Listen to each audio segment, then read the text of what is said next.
We spend most of our lives living in a world that does not exist. Something small occurs, a brief email from a supervisor, an unreturned text message, or a minor setback in a project, and within seconds, our minds construct an entire catastrophe. We replay past arguments, project imaginary failures into the distant future, and suffer through scenarios that will likely never happen. Human beings suffer twice, once in reality and 1,000 times in their heads. 2,500 years ago, the Buddha identified this exact human tendency and called it the arrow of suffering. He explained that if a person is struck by an arrow, it is painful. But if that person then begins worrying about who shot the arrow, why it happened, and whether the wound will heal, they shoot themselves with a second arrow. The first arrow is the external event. It is real, neutral, and unavoidable. The second arrow is your mental story about the event. It is created entirely by your overthinking, and it is where 90% of human misery resides. Modern life is a constant barrage of second arrows. We are saturated with information, notifications, and cultural pressure, keeping our nervous systems in a permanent state of high alert. We try to think our way out of overthinking, fighting thoughts with more thoughts, only to find ourselves deeper in the labyrinth.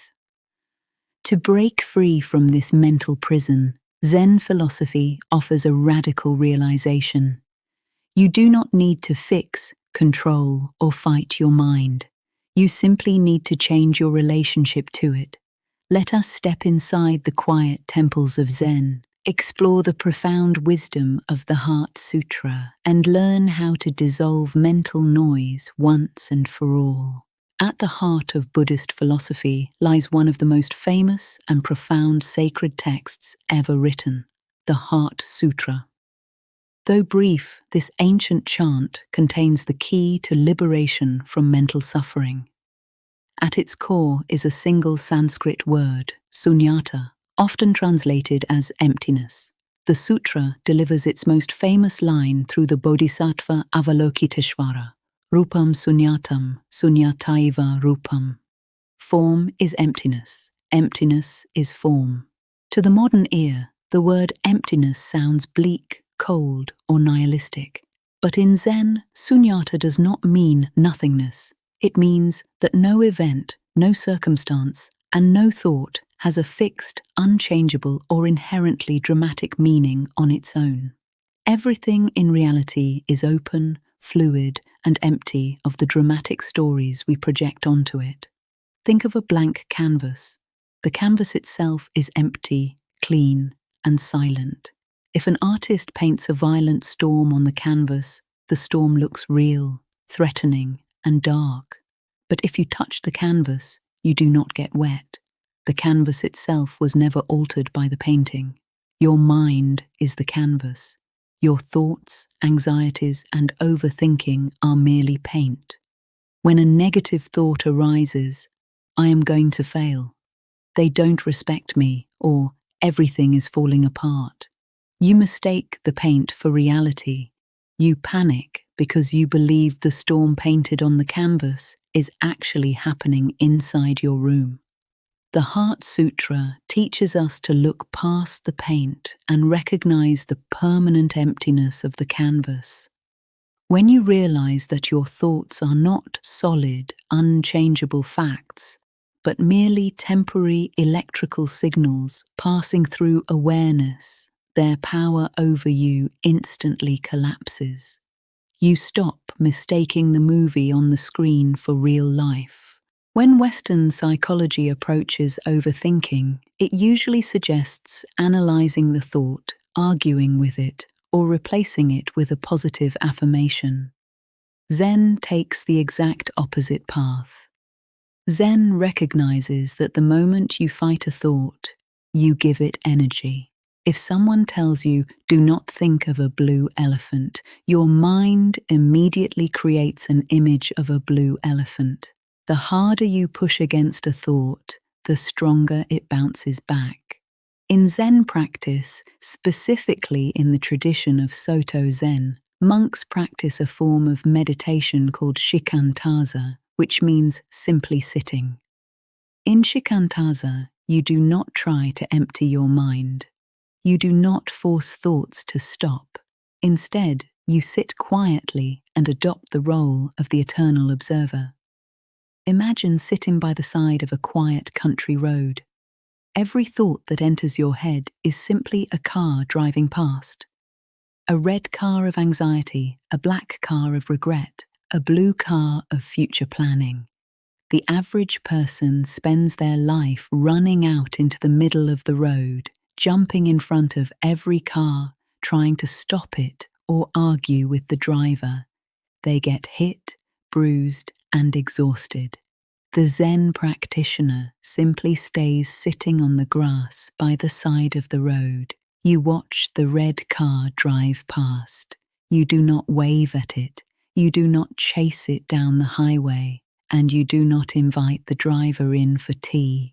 You acknowledge its presence, and you let it drive out of sight. As the ancient Zen masters taught, the mind is like muddy water. To make it clear, you do not stir it. You leave it alone, and the mud settles on its own. Inner silence is not a rare mystical state reserved for monks on distant mountaintops. It is a practical skill you can bring into your daily commute, your working hours, and your evening routine. Here are 4 concrete exercises derived from Zen wisdom to quiet an overthinking mind starting today. Rule number 1: label the cloud. Whenever you notice yourself spiraling into a story about the past or future, mentally step back and silently say a single word: thinking.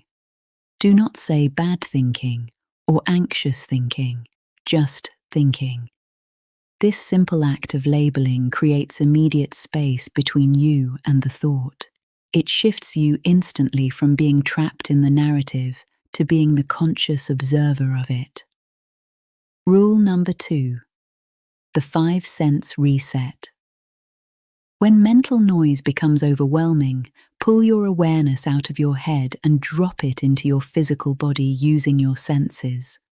Notice 3 things you can hear right now, 2 textures you can feel, and the sensation of your feet resting firmly on the ground. Overthinking cannot survive in the present sensory reality. It requires the past or future to exist. Rule number 3: practice Shoshin, the beginner's mind. Much of our daily friction comes from assuming we already know how everything will go. We approach our work, our relationships, and our routines with rigid judgments. Zen master Shunryu Suzuki wrote, "In the beginner's mind there are many possibilities, but in the expert's there are few."